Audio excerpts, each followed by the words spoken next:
È vero, noi oggi siamo qui per ricordare degli innocenti trucidati, certo, ma siamo qui anche per chiedere ancora una volta perdono a nome delle istituzioni di questa Repubblica per il silenzio colpevole che per decenni ha avvolto le vicende del nostro confine orientale. E siamo qui per rendere omaggio a tutti gli istriani, i giuliani, i dalmati che per rimanere italiani decisero di lasciare tutto,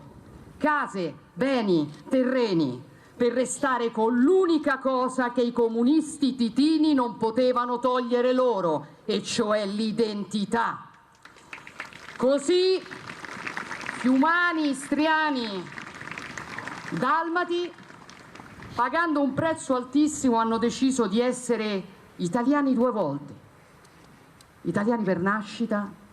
e italiani per scelta. Sono venuta qui da ragazza, quando lo facevano in pochi e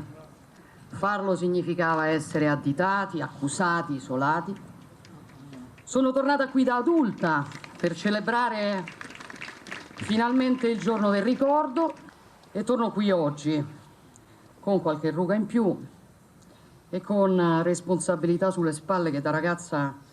non avrei mai immaginato che un giorno avrei avuto, e torno per assumermi un impegno solenne, e cioè fare la mia parte perché venga trasmesso ai nostri figli quel testimone del ricordo che voi, con la vostra tenacia, con il vostro coraggio, con il vostro orgoglio, avete consentito che ci venisse consegnato, perché i nostri figli a loro volta lo trasmettano ai nostri nipoti, affinché la memoria di ciò che è accaduto in barba a chi avrebbe voluto nasconderlo per sempre